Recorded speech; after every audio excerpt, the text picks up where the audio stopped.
নমস্কার বন্ধুরা, তোমরা সবাই কেমন আছো? ভালো আছো কিনা? আর আমরা তো মোটামুটি ভালো আছি। আর আজকের ভিডিওটা আমি এখান থেকে শুরু করেছি, রান্নাঘর থেকে। আর আজকে রান্না করতে অনেকটা দেরি হয়ে গেছে, বেলা প্রচণ্ড হয়ে গেছে, মানে 1:45 বাজতে গেছে।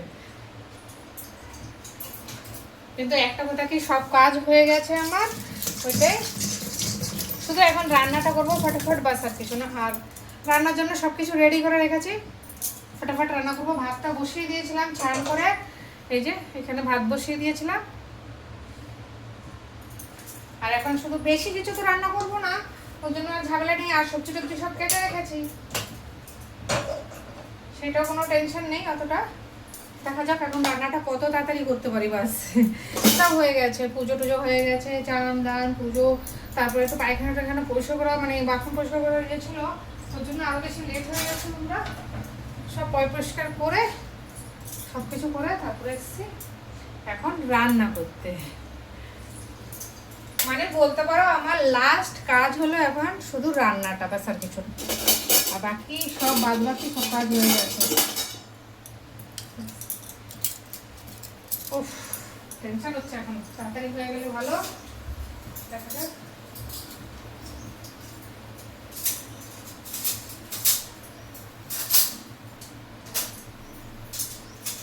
কতটা তাড়াতাড়ি করতে পারি, সেটাই কথা।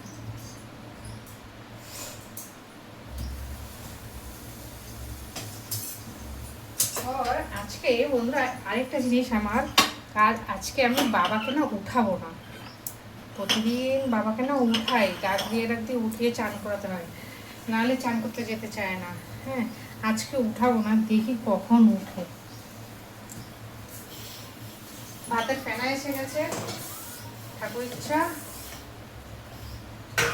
মা লক্ষ্মীর কৃপায় ভাতেরও ফেনা এসে গেছে। এখন বাদ বাকি রান্নাটা একটুখানি তাড়াতাড়ি হয়ে যায়, বাস, তাহলে কোনো টেনশন থাকবে না।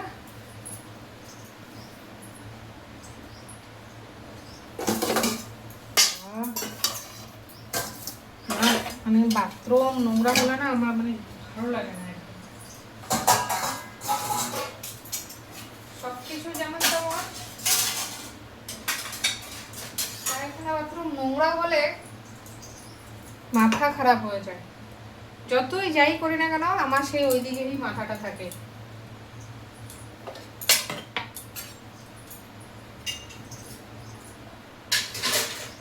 হয়ে গেছে, টেনশন নেই।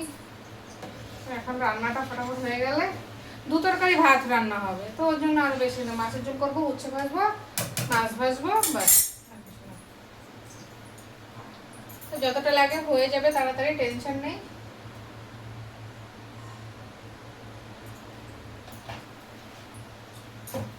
আর এই যে রান্নার সবজি টবজি সব কেটে রেখেছি, দেখো বন্ধুরা। তো করলা, পটল আলু দিয়ে আজকে মাছের ঝোল করবো। আজকে প্রথমবারই করবো পটল আলু দিয়ে মাছের ঝোলটা, তো ওই জন্য টেনশনটা তো অত বেশি নেই। তাও দেখা যাক কতটা কী করে। আর তোমরা সাথে থাকো, দেখতে থাকো আমার ভিডিও। সেটা ভেজে নেবো এখন, ওই একবেলার জন্য তো হয়ে যাবে আমাদের আরামসে, একবারেই দিয়ে দেবো।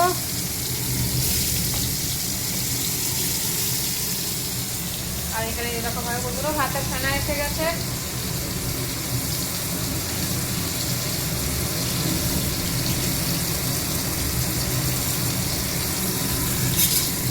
দেখা যাক কত তাড়াতাড়ি করতে পারি।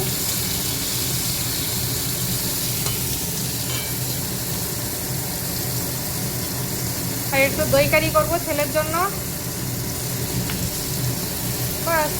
বাবার তো 2 তরকারি দিয়ে ভাত খাওয়া হয়ে যাবে। উচ্ছে ভাজা আর মাছের ঝোল হলে আবার ডাল খেতে চাবে না, তোর জন্য ডালটা আজকে করবো না, ডালটা আবার কালকে করবো, কেন কি কালকে ডাল করেছিলাম। এই যে ভাজাটা হতে থাকুক, তারপর আমি মশলাটা করে নিই। এই যে বন্ধুরা হয়ে গেছে উচ্ছে ভাজাটা, নামিয়ে দেবো। বেশি ভাজবো না, হালকাই। এই যে ভাজা হয়ে গেছে, সিদ্ধ হয়ে গেছে, ভাজাও হয়ে গেছে, নামিয়ে দেবো। আলুটা ভেজে নেবো। আলুটা না লবণ মেখে রেখেছি, যার জন্য এরকম হয়ে গেছে। আর একদম দেখো নরম হয়ে গেছে। আর এই যে দেখো জলটা অনেকটা ছেড়ে দিয়েছে, তো এর জন্য ওরকম হয়ে গেছে। লবণ মাখাতে আর কি, লবণ মাখতে মানে নরম হয়ে যায়, আর লবণটাও ভিতরে ঢুকে, ওর জন্য লবণটা মেখে রেখেছিলাম আর আলুটা ভেজে তারপরে পটলটা ভেজে তারপরে মাছের ঝোল করবো। আর বন্ধুরা আজ সত্যি কথা বলতে গেলে কি, আমি এই প্রথমবার পটল আলু দিয়ে মাছের ঝোল করছি, না তো আমি কখনোই করিনি। কেন কি আমার ঘরে খায় না, এই আমি প্রথমবার করতে পারছি পটল আর আলু দিয়ে মাছের ঝোল। তোমরা কারা কারা খাও জানি না, কারা কারা খেয়েছো তাও জানি না, কমেন্ট করে জানা এরকম তো। এই যে আলুটা একটুখানি সিদ্ধ হতে দেবো, ঢেকে দেবো। লবণ তো দেওয়াই আছে, লবণ দেবো না, পরে দেবো হলুদ। বন্ধুরা তোমাদের সাথে একটা জিনিস শেয়ার করছে, শেয়ার মানে দেখো এই দেখো, কালকে একটা রাত্রেবেলা রুটি রেখেছি, হ্যাঁ, যে আজকে চা দিয়ে সকালে খেয়ে নেবো বাসি রুটিটা। সকালে যখন রুটিটা খুলেছি ঢাকনাটা দেখো, মানে রুটিটাকে ঝুরি মানে ঝরঝরা করে ফেলেছে, এত পিঁপড়ে ধরেছে, দেখেছো? এই যে বন্ধুরা পটলটাও দিয়েছি, মানে পটলটা একটুখানি ভেজে নেবো, আর একসাথে আলুর সাথেই ভেজে নেবো, আলাদা আলাদা ভাজার কোনো ইয়ে নেই। একটুখানি হলুদ দেবো, দিয়ে একসাথে ভেজে নিয়ে নেবো। আর এখন গ্যাসের যা সমস্যা, যত শর্টকাট পারো করে নাও। আমি আগে মানে সত্যি কথা বলতে বন্ধুরা তোমরাও হয়তো দেখেছো, আমি আগে গরম জল করেই তারপরে ঝোল টোল করতাম, মাছের ঝোল হোক যাই ডাল মানে মাছের ঝোলটা তো গরম জল দিয়েই করতাম। কিন্তু এখন গরম জল করাও ছেড়ে দিয়েছি, কেন কিনা গ্যাসের পরিস্থিতি বেশি ভালো না, কখন কী হবে, এই জন্য যত শর্টকাটে রান্না করে পারো ব্যাস সেটাই। এই আলুর সাথে পটলটাও ভাজা হয়ে যাবে, যাই একটুখানি তারপর ঝোলে দিয়ে দেবো। ঝোল কেন কি মশলা দিয়ে তো আবার ভাজবই। হ্যাঁ, এই প্রথমবার আজকে এইভাবে রান্না হচ্ছে আমার ঘরে, পটল আলু দিয়ে মাছের ঝোল। নিয়ে দেবো, ভাজা হয়ে গেছে, কারণ কি আলুটা সিদ্ধ হয়ে গেছে আর পটলটা একটু হালকা ভাজা হয়ে গেল ব্যাস। মাছটা ভেজে নেবো।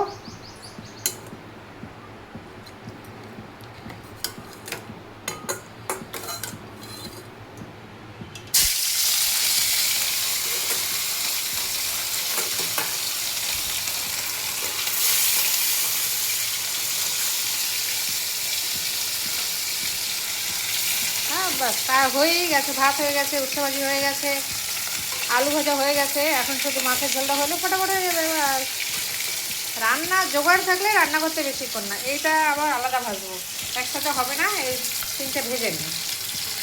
কেন কি রেডি থাকবে, মানে রেডি যদি সব কিছু থাকে তাহলে রান্না করতে বেশিক্ষণ লাগে না, ফটাফট হয়ে যাবে।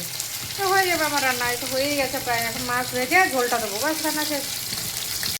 রান্না হবে 5 ফোড়ন দিয়ে মাছের ঝোল। জিরা দিয়ে মাছের ঝোল খেতে খেতে আর ভালো লাগছে না, অনেক খেয়েছি, আজকে এই যে 5 ফোড়নের সম্বাদ দেবো।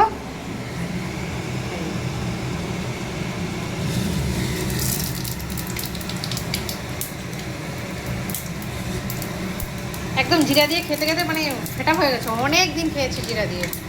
আজকে একটুখানি 5 ফোড়ন দিয়ে, কেন একটু পটলটা দিচ্ছি তো ওর জন্য একটু 5 ফোড়ন দিয়ে দেবো।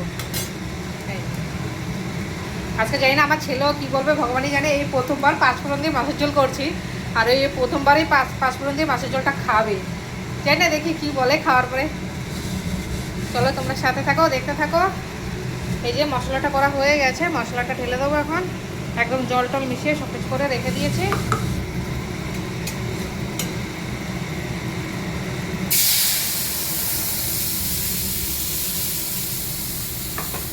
একটা কথা কি বন্ধুরা, বাবা এখনো ওঠে নাই, 2:30 বেজে গেছে, আজকে মনে হয় চান টান আর হবে না, জানি না, দেখি এখন কি করে।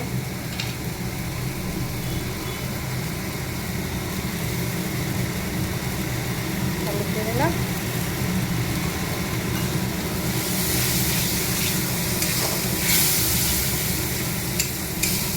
আমার ছেলে জানি না কি বলে ভগবানই জানে, পটল দিয়ে 5 ফোড়ন দিয়ে প্রথমবার মাছের ঝোল, বলবে মা তুমি কি করেছো আজকে, দেখা যাক।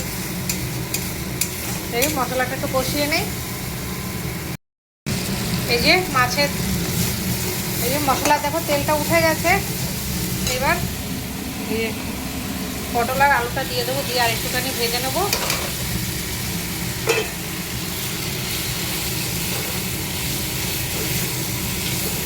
আমার মানে ও 5 ফোড়ন একদম পছন্দ করে না, মানে আমার ঘরের লোক, হাজব্যান্ড বিলকুল 5 ফোড়ন খেতে চায় না, যার জন্য 5 ফোড়ন দিয়ে কোনো কিছু রান্নাও হয় না আমার ঘরে। আর এখন ও নেই বলে এর জন্য এইভাবে 5 ফোড়ন দিয়েছি। একটু ভেজে নেই হালকা। এই যে সব মাছগুলো ভেজে নিয়েছি। একটা মাছ ভাজা ছেলের জন্য রেখে নিয়েছি, ফুটিয়ে নিয়েছি। আর এখানে দেখো এটাও ভাজা হয়ে গেছে, মশলা দিয়ে একদম লাল লাল ভাজা হয়ে গেছে। এবার জলটা দিয়ে দেবো।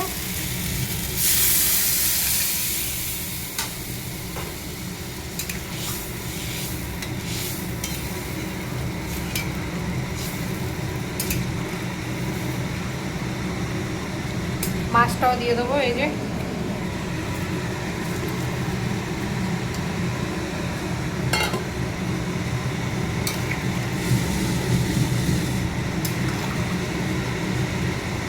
মাঝে মধ্যে একটু আলাদা রান্না খাওয়া দরকার, না তো মুখ মানে এক জায়গায় খেয়ে খেয়ে না মুখ মানে ফিরে আসে।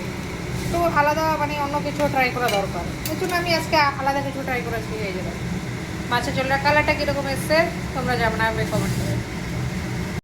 এই যে বন্ধুরা মাছের ঝোলটা হয়ে গেছে, এখন নামিয়ে দেবো। বাস কমপ্লিট একদম। আর একটুখানি পাতলাই রাখবো, যেমন আলু দিয়ে তো ওই ঝোলটা টেনেও যাবে। পাতলা পাতলা পটল আলু দিয়ে মাছের ঝোল। আর এখানে পেঁয়াজ কেটে নিয়েছি আর রসুন 4 কোষ কেটে নিয়েছি, কেন কি দই কারি বানাবো ওর জন্য। আর এই যে এটা এখন নামিয়ে দেবো। এই যে বন্ধুরা মাছের ঝোলটা হয়ে গেছে। আর এখানে উচ্ছে ভাজা আর একটা ছেলের জন্য একটা মাছ ভাজা করে রেখেছি। আর এখন দই কারিটা বানাবো, ব্যাস তাহলে কমপ্লিট। আর এই যে দেখো মাছের ঝোলের কালারটা কীরকম আছে আমার একটু বলবে তোমরা। শুকনো লঙ্কা আর জিরা আর সর্ষে দিয়ে দিয়েছি। এখন এই যে পেঁয়াজটা দিয়ে দেবো।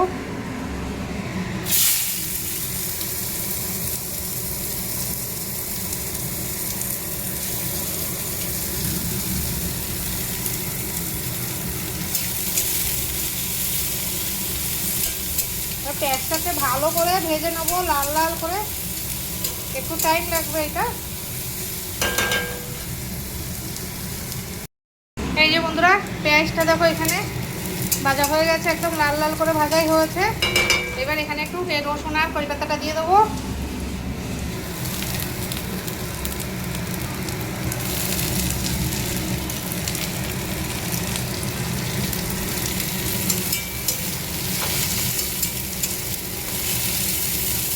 এখানে এই রসুন আর কারি পাতাটা দেওয়ার পরে এই মশলাটাও দেবো। এই যে আদা, এখানে সব কিছু আছে, সবটা দেবো না, সবটা লাগবে না, এই আটাটাই দিয়ে দেবো।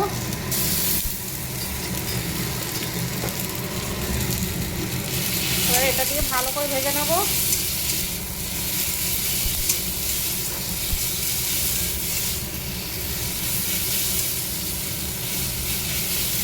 একটুখানি হলুদ দিয়ে দেবো।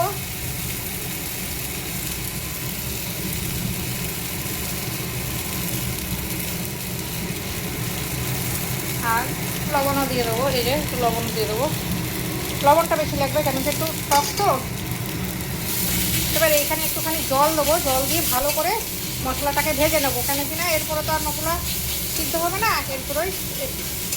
এর ভিতরেই সিদ্ধ হবে।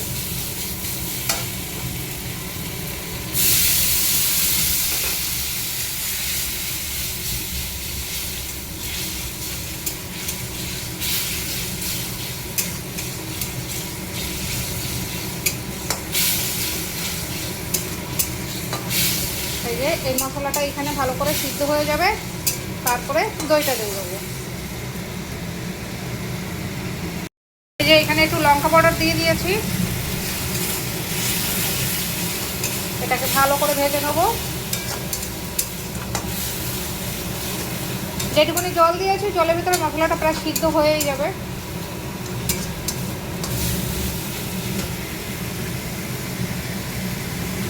যে দইটা আগেই ফেটিয়ে নিয়েছি আমি, এই যে দইটা ফাটিয়ে রেখেছি। আর এই যে মশলাটা হয়ে গেছে দেখো বন্ধুরা, একদম বরাবর মশলাটা কমপ্লিট। এবার গ্যাসটাও বন্ধ করে দেবো এখানে। এবার এটাকে ঢেলে দেবো, দইটাকে ঢেলে দেবো।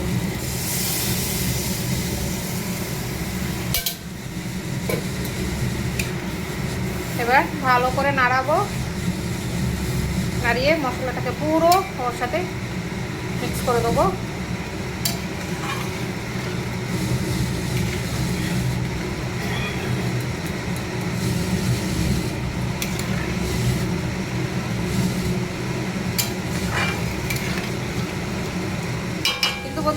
দই কারিটা খেতে সত্যি খুব টেস্টি একদম, মানে খাওয়ার পরে খাওয়াটা তো মানে ভাতের সাথে সেই লাগে। এই যে হয়ে গেল, ব্যাস কমপ্লিট। বন্ধুরা হয়ে গেছে আমার দই কারিটা। আর কিরকম এসছে কালারটা কমেন্ট করো। দেখো এসছে না, একদম দই কারি কালার এসছে। দই কারি না, একদম দই কারি কালার। ধন্যবাদ দিতে ভুলে গেছি, এখন এই ধন্যবাদটা দিয়ে দেবো।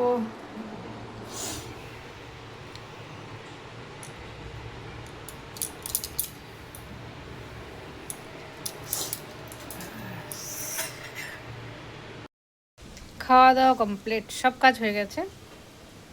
আর সত্যি কথা বলতে গেলে কি এত টেস্টি হয়েছিল না আমার মাছের ঝোলটা, পটল আলু দিয়ে দারুণ হয়েছিল। তারপর আবার পাঁচফোড়নের সম্বার, সেই আজকে ঝোলটা সত্যি আমার ছেলে, আমি ভয় পেয়েছিলাম যে আমার ছেলে খাবে কিনা, কিন্তু আমার ছেলেও খেয়ে বলছে না মা ভালোই হয়েছে। শ্বশুরকে বাবাকেও জিজ্ঞাসা করলাম বাবা কীরকম হয়েছে, বাবা বলছে না না ভালোই হয়েছে, সবাই ভালো লাগছে। তার মানে নতুন এই জিনিসটা সবারই ভালো লেগেছে। আর দেখো বন্ধুরা এখন মনে হচ্ছে বৃষ্টি আসবে, এই দেখো মেঘ আকাশে পুরো মেঘলা করে রেখেছে। আর এখানে হাওয়া তুফান ছুটেছে, এই দেখো হাওয়া তুফান দিচ্ছে, হাওয়া বাতাস চলছে। ওর বাবা টিনের আওয়াজ আসছে, একটু দরকার বৃষ্টি হওয়া। আর বৃষ্টি নেমেও গেছে, দেখো বৃষ্টি পড়ছে। বৃষ্টিটা খুব, বৃষ্টি হলে একদম পুরো ঠান্ডা হয়ে যাবে, ঘুমিয়ে খুব মজা আসবে, বাস আর কিছু হোক আর না হোক। এই যে বৃষ্টি নেমে গেছে।